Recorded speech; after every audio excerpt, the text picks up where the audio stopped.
우리가 살면서 가장 충격적인 일을 겪을 때 사람들은 흔히 하늘이 무너지고 땅이 꺼진다라고 말하기도 하는데요. 그런데 땅 꺼짐 현상인 싱크홀을 맞닥뜨리면 아마 이런 느낌이지 않을까 싶습니다. 네, 맞습니다. 학자들이 이 싱크홀의 원인을 형태에 따라서 세 가지로 드는데요. 우선은 지표수나 빗물이 노출된 석회암을 녹이는 과정에서 일어나는 용해형 싱크홀이 있고요. 두 번째는 안반층 빈 공간에 모래가 많이 포함된 토양이 서서히 침하되면서 일어나는 침하형 싱크홀도 있습니다. 네, 그리고 마지막으로 점토의 점착력으로 인해서 일정 기간 잘 버티다가 갑자기 붕괴되는 붕괴형 싱크홀이 있는데요. 오늘은 충북 음성에 살고 있는 양재용 씨 집 앞마당에 생긴 싱크홀에 대해서 알아보겠습니다. 금왕읍 용계리에서 50년째 살고 있는 양재용 씨. 그는 유사히 불안해서 잠을 못 잔다고 합니다. 지난달 중순 아침에 일어나 보니 마당에 구멍이 생겼다고 합니다. 그리고 조금씩 땅이 꺼지는 것을 느꼈다고 합니다. 가족은 서울로 올려 보냈고 저는 이거 지켜야지 어떻게 해요 또. 그래서 지키고 있습니다. 많이 불안하시겠어요? 아 솔직히 얘기해서 잠을 못 자요. 비만 온다고 그런다면 바깥 내다보느라고. 그리고 무슨 소리만 나면 끝까지 이런 소리 같기도 하고.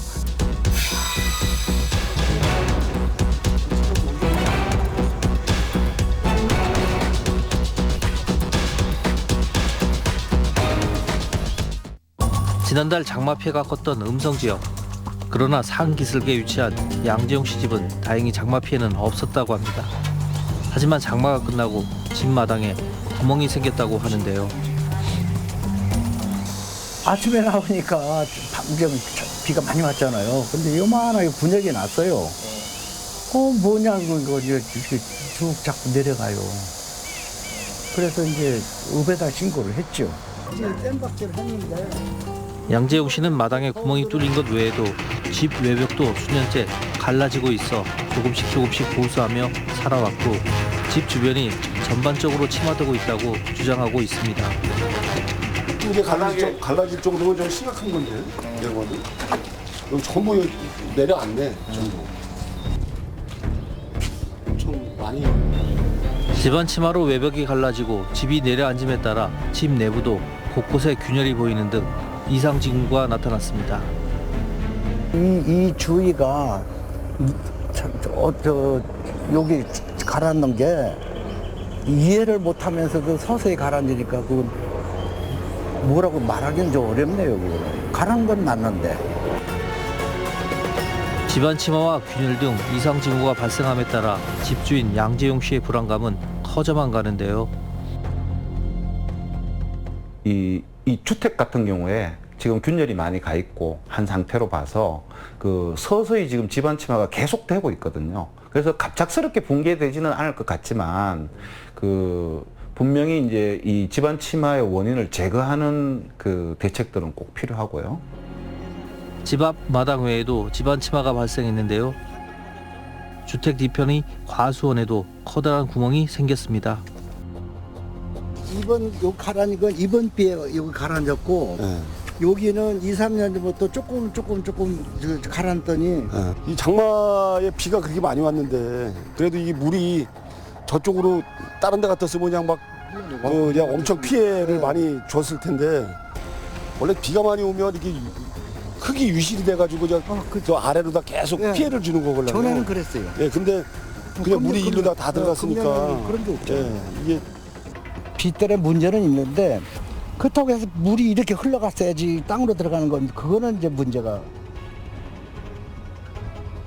된 것 같아요. 주민들은 용계리 지역에 있던 금강을 집안 침하의 원인으로 생각하고 있습니다. 광해로 인한 땅 꺼짐이라는 것입니다. 일단은 저희가 이제 광해공단에서도 와서 보고 있는데 뭐 예산이 좀 없다 막 이런 식으로만 답변을 하니까 지금 급한 게 이건데 그래서 내가 그럼 사고가 나면 해줄 거냐 이렇게 되는데 노인네가 이제 어르신이 계시니까 제가 보기에도 빨리빨리 이걸 조치를 해주셔야 노인네들이 편하게 좀 일을 할 수 있으니까 항상 불안한 상태니까.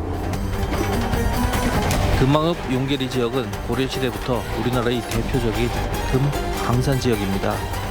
1960년대에는 우리나라 금 생산량의 50~60%가 이곳에서 생산되었다고 합니다.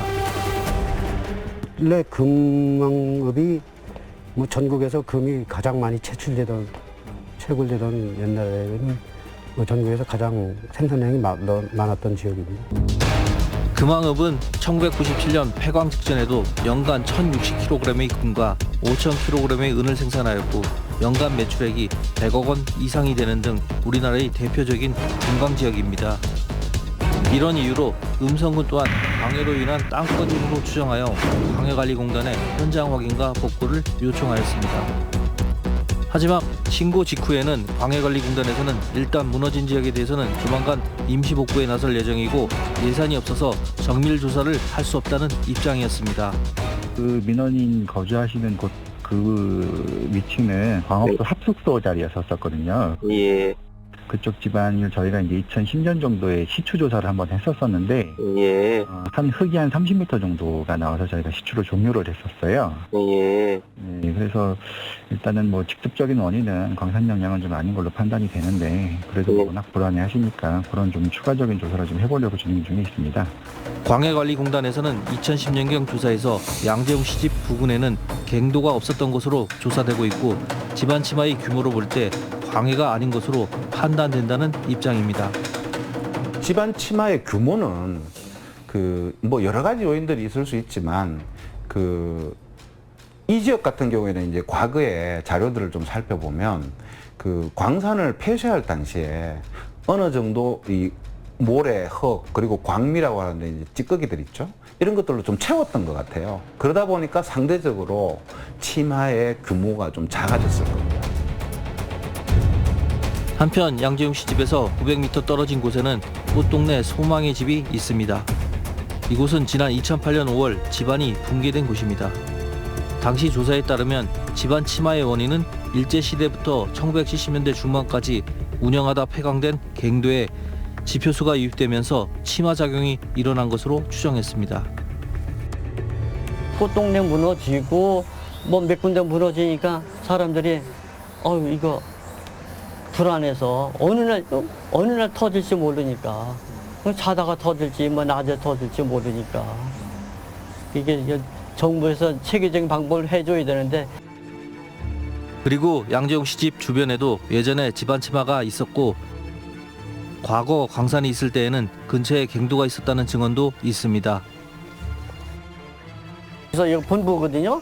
여기서 한 300-400m, 한 120m 밑으로 비상도로 나서요. 뭐 여기서 사건 터지면 저쪽으로 비상도로 나와가지고 가니까 거기서도 이제 금맥이 좀 그 옆으로 금맥이 있었으니까 했고.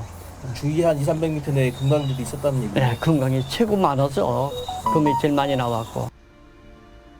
당시 갱도를 기록한 지도에 표기되지 않은 갱도가 많았다는 얘기인데요. 보다 정밀한 조사가 필요한 이유입니다. 채굴한 게 도면이 뭐 정확하게 그 공단에 있는지는 모르겠는데 주민들 말씀은 이제 채굴해둔 과정에서 진짜 말씀하셨듯이 금이 있으면 그 금맥 따라서 불특정하게 채굴을 했다 이런 의견들이 많으니까 그 지역에 갱도가 없었다고 단언하지는 못할 것 같은 그런 생각은 듭니다. 자고 일어나니 땅이 꺼졌습니다. 불안해서 잠을 못 자고 소리만 나도 땅 꺼지는 것은 아닌지 땅 꺼짐의 원인을 신속히 밝혀 안심하고 농사지며 살고 싶다는 양재용 씨의 바람은 언제쯤 이루어질까요? 광해공단이나 또 아니면 음성군에서 적극적으로 어떤 적극 행정을 펼쳐서 음성군은 광해공단에다 강력하게 요구를 해서 이 싱크홀이나 집안 침하나 이런 것들이 현상들이 일어나지는 것들을 한 곳만 하는 게 아니라 이 일대에 전면적으로 모든 지질 검사를 해서 집안 침하의 원인을 제거하는 대책들은 꼭 필요하고요. 그리고 지금 용계리 지역 내에도 상세 조사 지역이 설정이 되어 있는데 이 지역도 조금 넓게 상세 지역을 잡아서 조사를 해서 대책을 세울 필요가 있습니다. 땅속의 상황은 아무도 모릅니다. 단순히 이곳에 갱도가 없었던 곳이었다 할 것이 아니라 보다 정밀하고 자세한 조사를 통하여 주민들의 마음 깊은 곳의 불안감을 없애주는 것이 우선 필요할 것입니다.